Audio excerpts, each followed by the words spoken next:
Is Joe Biden definitely going to be the Democratic nominee in 2024? Today on Political Access, we're going to look at the Democratic primary. I took a look at the Republican primary the other day. Today will be all about the Democrats. So I'll start by scrolling through this ABC News article, but it says a lot of stuff you've probably already heard. Almost 6 out of 10 Democratic voters do not want Biden to be the nominee. That's really atrocious if you're the party in power and you're hearing that from your own base. It's true that it was not that bad for them in the midterms, but you really can't bank on that going forward. When Trump was in office, he at least had a strong backing from his own party. Now, this article goes on to talk about the economy, how inflation is not going down fast enough, and some voters are concerned about Biden's age. For me, just the number itself for Biden's age, that really doesn't matter. Somebody could be 100, but they could certainly be capable. Or they could be 50 and not very capable. So I really don't care how old anybody is regardless, but I do understand that is a concern for a lot of voters. They want to present a younger image, and Biden is no Trump when it comes to guys in their mid to late 70s.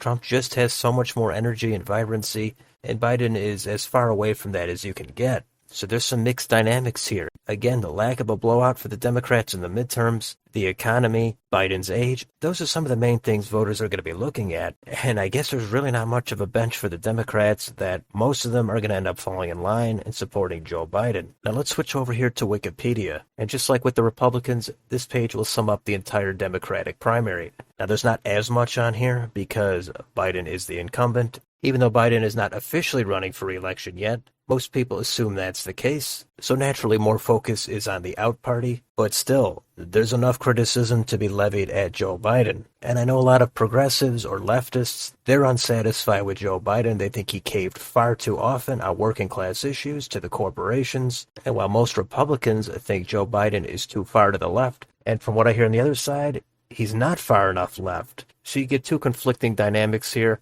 I can kind of understand both sides of it. So let's scroll down here and take a look at what they've got for candidates. There is one other declared candidate, Jerome Siegel, but he's pretty much a non-factor. So we can go down to the Formed Exploratory Committee section, and we have Marianne Williamson. Of course, she did run in 2020. She didn't get much traction. She would be running against Biden from the left. So the establishment is going to want to dismiss her. And if she ever gains any traction, then they would come after her. But her name recognition is at least high enough to be in this race. Of course, like with most candidates, some of their views are going to be mainstream, and then they're going to have some fringe views that would not be palatable for most people in the middle. And then down here we have the decision pending. This could be at the end of the month or next month for Joe Biden.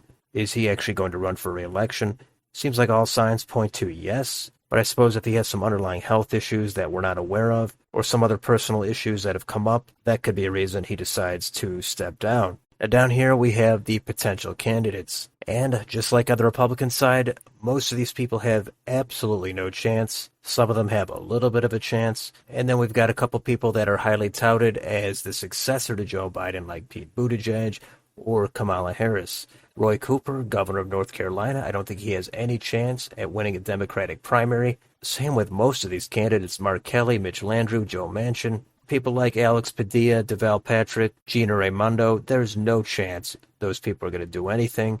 Bernie Sanders, he's on here, and I think he's probably the most interesting candidate. I would like to see what would happen if he went up against Joe Biden, because Bernie, he's getting pretty old himself, but his name recognition is sky high. He definitely has a following. He's anti-establishment, or at least he was heavily anti-establishment. Even if he softened up on that a little bit, he still speaks to a lot of issues that would win over the working class. So that would be fascinating to see, in my opinion. Is he going to get into the race? Probably not, but you never know. And down here we have the list of declined to be candidates, and there's a bunch of people on here. No surprise, people like Al Gore, Michelle Obama, Stacey Abrams, Cory Booker, Elizabeth Warren, J.B. Pritzker, even Jon Stewart is on here. In case you were wondering, is Jon Stewart going to get in?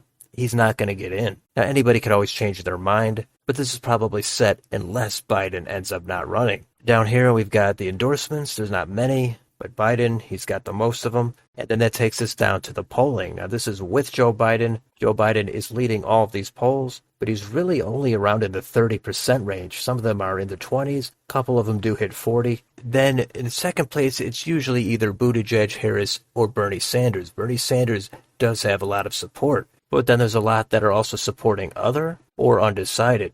I think someone like Gavin Newsom would shoot way up in the polling if Newsom decided to get back into the race, if Biden ended up not running. So these are pretty pathetic numbers for the incumbent president. I guess you could spin this any way you want and say that he is leading these polls and he didn't get blown out in the midterms. I guess you could say that until it stops working. But if you're not in that specific pro-Biden establishment bubble, these are pretty bad numbers. Now, if you go down here and take a look at the polling without Biden, then you see it's all over the place. Kamala Harris leads a lot of these polls, but she's really only in the 20s. Pete Buttigieg, he doesn't really even get into the 20s without Biden. Michelle Obama, she was leading some of these polls. It's really anybody's guess if Biden was not running. I've seen people with all different kinds of views that are big Buttigieg fans, that are big Harris fans, that are big Newsom fans. But without Biden, and even with Biden, probably Bernie Sanders would stand the best chance to win that nomination. So we can do one more thing and take a look at PredictIt to see what the markets are showing. And this shows us that Joe Biden is the favorite to win nomination. He's only in the mid-60s. Gavin Newsom's in second place, followed by Kamala Harris. Unless there's a health scare with Biden or a very significant scandal, and that could come up, Biden is likely to be the nominee. So we will see what happens. There's definitely some storylines on both sides, even though there's more on the Republican side. We don't want to completely forget what's happening with the Democrats. So that's a quick recap of where things are at with the Democratic primary. Let me know in the comments, what do you think is going to happen? Is it definitely going to be Biden? And what if it's not Biden? Who's going to step in and fill that void? Let me know down below. On your way out, don't forget to like, share, and subscribe. Thanks for watching, and I'll see you on the next video.